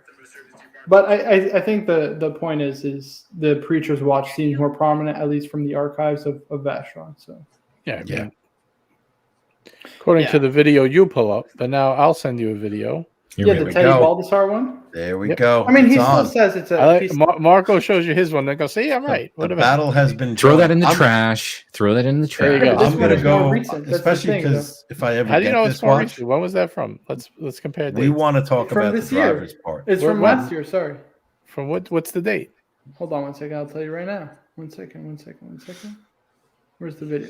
The real battle royale is 1921 versus the 1942. It's from I April think that's 15th, the 2021. battle. It's from last year. What year is the Okay. Teddy Baldessar video? This one is 2 years ago, but it's with the Exactly. same guy. But it's It's the with same the guy. same guy. I know same- it's the same. I watched both videos, JJ. I'm not disagreeing with you. This is why it's kind of confusing, right? But I guess it kind of adds to the intrigue of the piece. We don't really know what its original. Well, one purpose was never debunked. Is the point? He tells 2 stories of 2 Right. possibilities, but he never says this one's not They true. actually don't say the horse riders watch either, but Yeah, I I've never know heard for a that one. fact that it's been mentioned before. I'm almost certain. I can't remember where I heard that, but I know for a fact I've heard it's an equestrian watch. I sent you the one in WhatsApp. I'll tell you what was Fine, scary I don't need to is pull it up. when he's I equating already it to the proved Roaring my point. I'm not Twenties. proving up yours. There you go. AP said about just that. said Bobby Bias. There Bobby you go. Bias. There you go. That's baby. true. That's That's I don't true. need to show your evidence. It's called alternative facts, guys. Alternative facts. That's it exactly. Is that similar to circular What logic? I Google is the ultimate truth, guys. That is the truth. I am the all-knowing Bobby Google. Oh, boy. Man. But yeah, it's been fun. I mean, listen, we don't really know where the market is. I guess this has just been fun to speculate where the market is going, what's going to happen. No one really knows. But I think personally, I don't think these prices are sustainable. You know what I mean? It just doesn't make sense at all to have these kind of prices as the norm. I just don't think there are buyers out there. But wasn't it just like a month or 2 ago? People are saying we have no stock. We literally have nothing. Yeah, but it was the holidays. That's the problem. Yep, that's true. The holidays are a big buying season. But didn't a friend Well- of ours just say though, like a watch went for ridiculous? I don't want to say who, obviously, but in the dealer chat, one just went like crazy money. We were like, what? Yeah, but just because dealers are buying them doesn't mean that they're smart when they buy them. True, but I'm just. I saying imagine dealer for to crazy dealer. money, it has to be pre-sold, but you know, That's the I thing. don't know. They have to be hunting at that price. They have no, like if you're paying 50,000 for a Daytona, I'm pretty sure it has Yeah, to be. somebody already pre-sold. offered you 50. Yeah, it has to be right, or something. pre-sold. Like you have a wire incoming. It's from a reputable client. It's not just somebody off the street asking. It's too much money to shell out for a steel Daytona. You know. Yeah. Yeah. That's So the can we problem. get into? Do you want? Are you wrapping up right now, or you want to keep going for a little bit? No, we can keep going. Sure. Oh, all right. I Oh, have did a you want me question. to wrap up? No, because you were like, all right. I thought that was like your. No. I just wanted to wrap up this topic. All right. Wait Good. a I have a minute, new top. Okay. Don't I get a lunch break? You No, get a lunch. non-union shop yet. All right. Take care. Have a good one. I'm just kidding. Oh Okay. man. I wanted to look at. We get this weird thing keeps. I got it. I want to get more into what we were talking about on Watch Talk Wednesday yesterday about the MBNFs. I would like to browse them and do a little more research, a little more of a deep dive. Let's do it. I'd like to get into are they going to get totally crushed when the market drops, or do you think? Because I really would like to eventually buy. them. Can I give my take on this, JJ? Yeah. I think 2022 and beyond is actually the year where more people move away from big brands, and it's going to be more and more independents taking over. Right. So Everything from MBNF, JJ, is actually becoming pre-sold. If you would I imagine think that. they're such cool like works of art. I really enjoy them. I don't. I just don't want to get like if I ever had to get out, like get totally annihilated. Yeah. But I don't care if it like goes down in money, or definitely don't care if it goes up in value. So they just made this. This is kind of their entry level piece. It's called the Mad One. This is the one I pulled up on Watch Talk Wednesday, right? It's a little crazy. It's a little out there. I don't personally like it, if I'm being completely honest. It's a weird look. Yeah, I'm a huge fan of that one. But you got a super chat, by the way. Oh, let me pull it up. Sorry about that. We got Toyota Mode, the medium legend, with the $5 super chat, saying for the captain's lunch break. Thank you, Toyota. I appreciate it. They drive. These guys are slave drivers. Marco's it's tough, man. I'm gonna go buy a bag of Miss Vicky's jalapenos with that super chat. Thank you very much, Mo. He's even taking my lunch money. Exactly. We got Ryan Singer in the chat saying he upvoted. I appreciate it. Thank you very much. Now, here's what's interesting. Mark, we're at 49. Come on.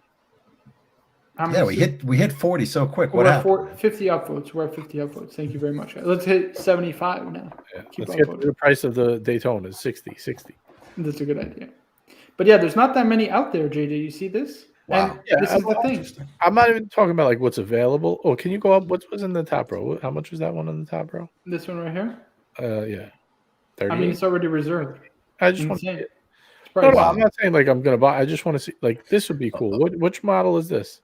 An LM101. It's the bicycle watch. Right? Yeah, the 101 I like. I think that's the only one I'd be able to afford. Yeah. Well, I don't know how much they're going to be at the time, but yeah. Unit sanction lunch break. Yeah, it's hard because so I know somebody who recently bought an MBNF. I think it was an LM101. But yeah, I think now it's probably going to start working by referrals again, because the thing is they're just selling out of everything. Right. And once you get to that point, with models instead of chrono, because I don't really care about what they're. Yeah, sure. So there's like nothing on here to pick from. That's the problem. Legacy machines. Let's be honest. The legacy machines are the ones that are nice, right? Yeah, but there's so much money, and like they're not affordable in my range, you know. Right. Well, it depends which ones you want. No. I'll take what I can get. Okay, so the LM1, I believe it kind of works, I guess. Not really. Hold on 1 second. Here, we can go through MBNF. We should go to that website and look at their catalog, right? Okay, sure. Wouldn't that be like to see what models they have? Or would they not show that? Yeah, they should. Okay, so they have the Perpetual Evo. Which I'm pretty sure I know somebody who's getting this. Beautiful. LM I want to see something more like the entry level to mid level. No like major complications like that. Yeah, so you'll definitely be in the LM101. This will probably be right up your alley. Shop now. Fuck. Even these. What was that one? I don't want to pull it up right now, but what was that one that you were showing me that we didn't like? Here, so steel light blue, which are completely sold out, by the way, is 53,000 Swiss francs. It's a beautiful watch. Yeah, this one is really nice. I don't like the purple personally, but yeah, the steel blue. I actually know somebody who got exactly the steel blue dial. It's really nice. That's nice. Yeah, I would definitely want to buy one of these. They're just interesting. They're so super unique. There's nothing else like this on the market. I mean, these are pretty cool. Yeah. I mean, I tend to be a little bit prickly with a lot of the artistic ones, but these are pretty cool. I got to give them credit. I mean, I know like right now they're sold out, but imagine like your choices between this and a Daytona. Right. Want to see a crazy one? I think Captain wants to show us something. He wants to spruik his Instagram. Captain Subby, guys, on Instagram. Legacy machine. Look at that. I put it down there. That to me, that's the TPG special. Isn't that the TPG, the exact one that TPG had? Does he really? Is it? I think so. Yeah, the same gold blue dial, same like this. See, that's a little bit too much. I mean, yeah, it's too much. Wearing this is just way. It's like uncomfortable. It's like what is this? I'm just not. It's a globe. Not comfortable with it. Yeah, I want a little pizzazz, not that much pizzazz. That's too much. Real quick, we got Turtle Knight with a $3 super chat saying to cancel half of Captain's lunch break. oh boy. Turtle Knight, man. What are you doing to me? I got to be careful, otherwise I won't have any more staff who wants to join. Man's got to eat. Right. I know that. This is the one. So let's see. Oh, yeah. There's a Grubel. This one. This is the one you guys were you looking at this? Yeah, that's the one. LM101. How did that feel on wrist, Cap? Felt a little weird. Got to be honest with you. Let's give us the scoop. I'm not sure how to be honest with you, I don't know how I feel about the flying balance wheel. What do you mean? How do you feel about it? I just that being front and center. I mean, that's kind of the direction That's that they what went. Isn't that what the part of the appeal is? I think, yeah. Well, yeah, but how did it feel like on your wrist? Like as far as felt nice. No, it was comfortable. It was solid, but I mean, it's Carmel just is sleeping. Unfortunately, we wish Carmela could join. yeah. And she's saying, when would you wear this? So yeah, it's here's the hard to thing. get comfortable. I'm just used to so much. But the LM101, you can that definitely before. wear as like a daily watch. You know, like you can wear this with jeans and a polo. It's not necessarily like a special occasion watch. It's meant to be, you know, like they're dressed down, casual type of Meant watch. to be worn. Yeah. Yeah, it's not. Listen, people think that because it has like a bubble sapphire crystal, like it's totally unwearable. I mean, not necessarily. It makes it a little strange and I guess unique, right? Because it's definitely, you know, wears bigger, has a much bigger wrist presence, but it's meant to be worn actually, which is. Is there any? I mean, yeah, sure. Like, what's the closest lower, cheaper model or cheaper brand that would have something comparable to these that we're seeing in Grubel? They just don't exist, right? I mean, MB&F, Grubel, dare I say, Jacob and Company? I mean, no, Jacob and Co. Yeah, I don't know. I mean, Debatoon is kind of also.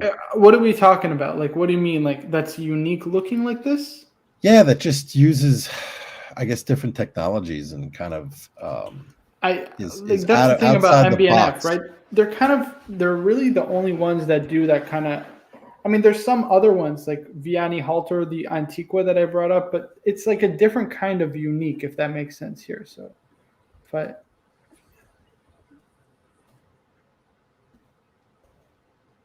So this is one of them. This is the one that Todd said he wanted to get, which I think is just ridiculous. It's like a steampunk. Oh my God! Right, it's a steampunk perpetual. So it's a full perpetual calendar, but the layout is like all separate, which is just crazy. I hate this watch. I'm just wondering how comfortable that is to wear. Like I'm being boring and practical about it.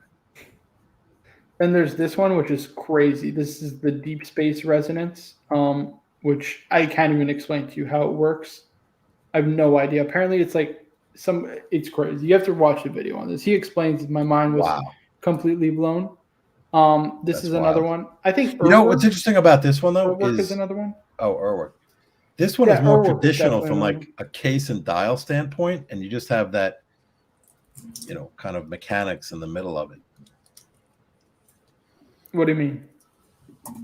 That looked the one you just showed before the Urwerk. I don't know what brand that was. You're talking about this? This looks more traditional. So you put this on wrist, and you could tell. Not at all. You have look at this. This is crazy. How domed is that though? Like how? It is pretty domed. It's pretty domed. Okay. Yeah. Here you go. Oh yeah, that's ridiculously domed. Yeah, it's a huge dome actually. It's like a snow globe on your wrist. Yeah, I mean that's kind of where all these watches seem to be going. Not the Grubels though. So Urwerk is definitely another one. Probably very well known for their kind of pieces that are a little unique and I guess you can say out there, but not really. Beauvais is out there. But it's still very traditional. You know, like it's just a pocket watch that's made into a wristwatch. It's not that. Yeah, but don't pull one up traditional. I don't know. I don't see it as that.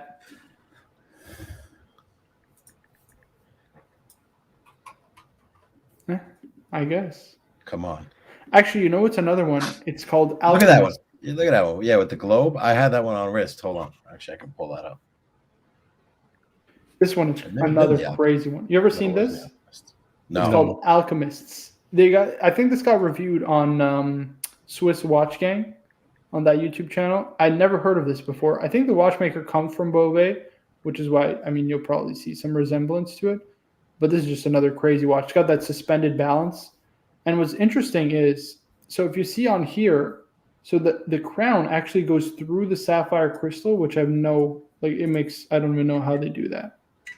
It's a little crazy. And yeah, again, has like a kind of bubble lens. I don't know if you can see it on that.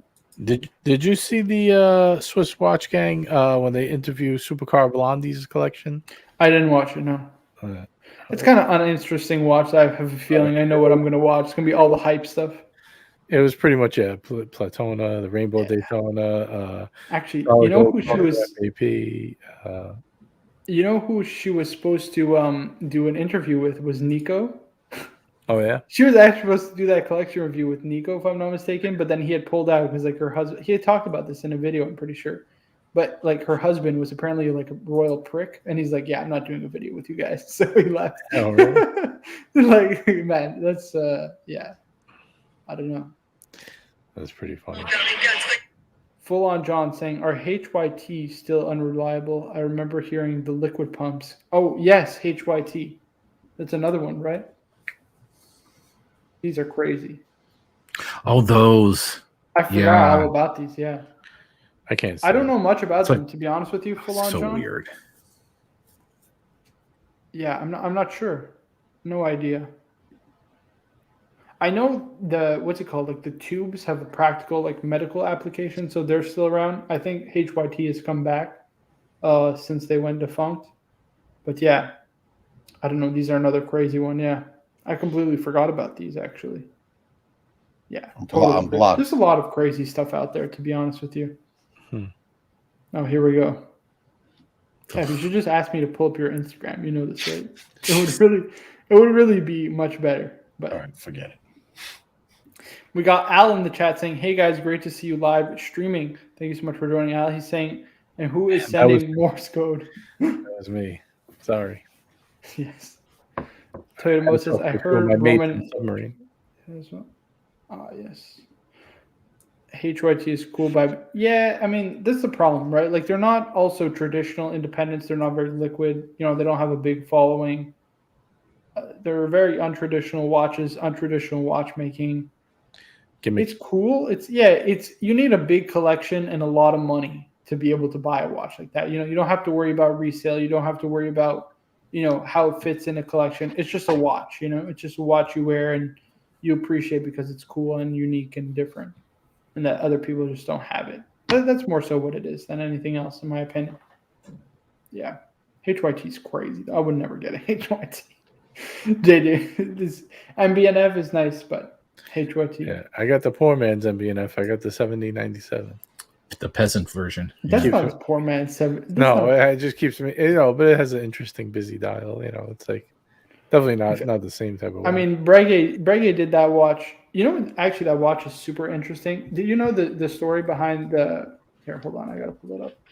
Tell us a story, Marco. A story about Breguet. I'm gonna bore you to sleep with my stories. Here we go. This is the watch, right? The 7097. So you see this thing right here, this like parachute. It's called the parachute anti-shock mechanism, if I'm not mistaken. Okay. Who's wearing this watch, by the way? I don't know. Not you. It's off of Google. You know, this was invented by Abraham Louis Breguet back like, I don't know, in the 1700s.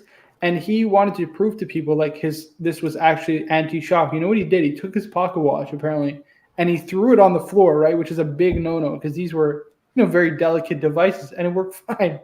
That's how he showed. That's how he tested this kind of the anti-shock system. Pretty interesting, cool. But yeah, this is an awesome watch. Imagine it broke all over. We wouldn't be hearing this story today if that's right. And what's interesting about this watch also is you get to see how a movement works. It's not that complicated, right? Right. Here, so you wind the crown, which winds the mainspring right here, right? The mainspring unwinds, and you'll see at the bottom right here, there's that small wheel, which is then attached to this big wheel, to this wheel right here at the bottom, to this wheel right here, to the escape wheel, and that makes the balance rotate. Basically, you wind the mainspring through the crown.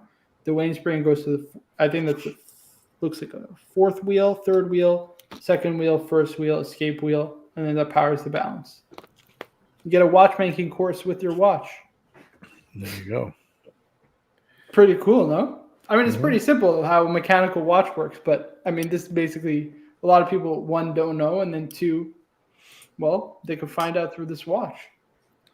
There you go. You could watch it all happening live on your wrist. Live on the wrist. Totemo says, "Yep, very simple." Yeah, exactly. Yeah. It is. I mean, it's not that complicated, right? You just wind the crown, which then winds the mainspring. As the mainspring unwinds, right, it basically powers this gear at the bottom right here, which is your fourth wheel, which powers the third wheel, which powers the second wheel, which powers the first wheel, the escape wheel, and then the balance. But basically, all you have to figure out is the gear ratio, right? So what's the correct gear ratio to keep accurate time, which, they have this, they figured this out, hundreds of years ago. So it's very simple nowadays for them to reproduce this. They know exactly, how many teeth a gear needs on this wheel, on this wheel, on this wheel, on this wheel. So this way they can basically create a watch that keeps accurate time. These guys got to take better pictures, man. I don't know. These pictures look like dull and lifeless. Yeah, don't yours get the on right Instagram angle. is really nice. I just sent you one on WhatsApp. Okay, hold on. I got to pull up 1 second. Gentleman's Hangout. They don't get it at the angle where you could see any depth at all. Like they're just like head on. The picture you have is really nice. A couple different ones. People are going to learn how to take pictures. There you go. That's a nice watch. That's a nice picture. You could see all the depth, like with a little bit of angle. Yep.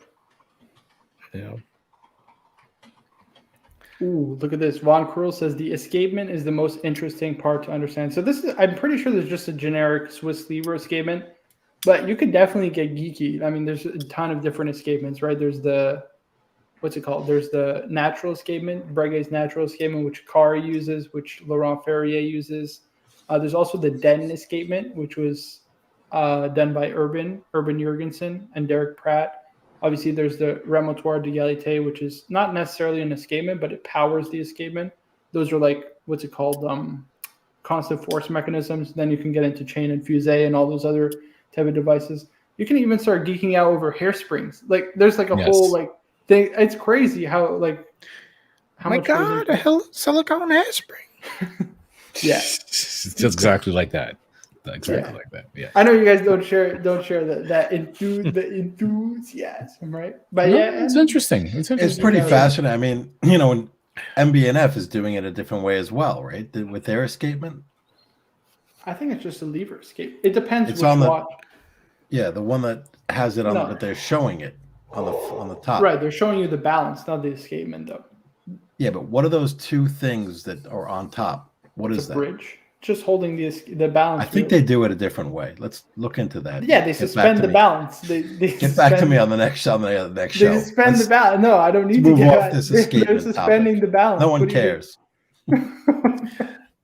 Apparently, you do. You're the one asking the question. I'm telling you, I read that they developed a new technology. Look at Yes, they're hanging this right here. This is your escapement right here at the back. You see that? That's what I was saying, and you're like, oh no, it's not on the top. Right. But what's so? All they did was show the escapement dial side. There's nothing. That. I believe the technology that they've done is a different way, but we'll have to. We gotta look into it. Von Krul says, "I'm just about to get started in the watch repair hobby this year. I have a good workspace. Just need a few more tools, and it can terrorize pocket watch move." Von Krul, it'd be cool. You should make a YouTube channel of you. You know what I mean? Like totally faking up, and then eventually. Over time, people could learn with you on how to restore pocket watch movements. I think that'd be pretty cool. You should consider it. Think about it, Von Krul. But yeah, guys, we just passed the hour 30 mark. We're almost at hour 40. I think I'm going to wrap this show up. I'm going to drop the link if anybody wants to join the after show. I want to thank JJ Lecoute, JJ from the Gentleman's Hangout, for joining us. He's going to be doing the Friday night stream tomorrow night over on the Gentleman's Hangout. Be sure to check it out. As usual, fragrance only discussion, right, JJ? No. I don't think it's joking. Yeah, Friday night free for all, man. We're all we're going to talk about Chris Reeves Sabenzas. Bring your knives. Bring your knives. Yes. And your watches. Yes. And the watch. We got the captain. Be sure to follow Captain Subby on Instagram, and we got the man himself, Ari. Ari, what do we have to promote for you? I don't know what to promote. Oh, don't worry about it. Just promote this. That's it. Okay, great. Yeah. It's like, Yeah, it's let me more just go through the Tomorrow I last might have an actual unboxing too. We never know. Maybe. Oh shit, dude! I really hope it happens this week. It's supposed to happen this week. Where the fuck is the watch? I don't know. It got Turtle held up has- in customs. Tomorrow was supposed to arrive. No, it's just about the gear ratio, Turtle. It's all about the gear ratio. The gear ratio. Von Krull says, watching those channels. Yeah, that's what I'm saying, right? Oh, So, Todd Levin. every- Wait, let's pull it up. hold on, I'll pull it up. 1 second. Von Krull, what's interesting is they all start at the high level, right? You all see those guys who are super good at like repairs. What's it called? They're all super good at repairs on pocket watch movements, but they never show you how they get to that point, right? Yeah, you want to That's see why- them screw up a bit. Exactly. You want to Yeah. learn with them. Exactly. Yeah, That's and then what's- people could comment, "No, you're doing it wrong. Do this." You know, they get all. They get angry. They get angry in the comments about it. Yeah. Right. The MBNF is a quirky variation on the Swiss lever escapement. Yeah, exactly. It's a Swiss lever escapement. That's what I said. Thanks, I Todd. said Swiss lever I escapement. know. Hold on. No. But wait, he says a quirky variation. So Todd, the master, and Marco. Okay, yeah, like, sure. no, it's called. I'm looking at it now because I wrote it in my Instagram. Mechanical processor architecture is what they call it. Mechanical processor. Wow, I'm glad you can Google. Thank you very much. No, I read that and then I put it in my Alan with the Instagram $5 to super inform chat. the Thank you. viewers. Thanks, Show and Knives as well. Good night, guys. Thank you so much for stopping by. I appreciate it. We'll have a quiz later. And I'm getting called out in the chat. Look at this. Fast Wong saying the show ends when Marco doesn't know the difference. What do you mean? Of course I know the difference. No, he knows the difference. Hold on one second.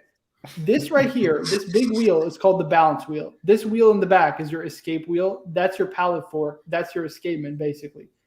That's literally what your escapement is. That's your Swiss lever escapement. It's very simple. Yeah, they It's just called the it picture of something that. else. Hold on. I need to whatever find they a better call picture. it to market themselves. What do you mean? What do they call it? When they use this mechanical processor Yeah, you know why, architecture right? thing. Because it's like something. It's suspended and it's like different, and they Right. just want to use it as some kind of marketing gimmick. Yeah. That's what it is. Toyotomo, take care. Thank you again for stopping by. Todd says, remember equals Rolex was offered Daniel's yeah, exactly. That is true. But the thing is, right? It's actually in their interest, Todd, not to have the coaxial escapement because it's too efficient. Where they make their money isn't only on the watches, it's also on the service, right? That's where they really make their money. Servicing like a Rolex movement is not necessarily that complicated, right? Like they could probably do it in a day, couple days, right? So the work for how much they charge is huge, the markup, right? So the margin is amazing. That's really where they make a lot of their money is in the service prices. So it's actually against their interests. It's why Omega oils up the crap out of their coaxial escapements when they don't need to, right? Because the point is it's supposed to kind of lead it to require more service sooner, if that makes sense. Yeah. Turtlenet says the captain. That's why the captain is the captain, the man in charge. I'll end it on that, guys. See you guys in the next one. I don't Thanks think for so, hanging out. Turtle, but I appreciate it. On the way out. Yes, upvote on the way out. And guys, you got to be sure to wear your watches, guys, because this is what it's all about.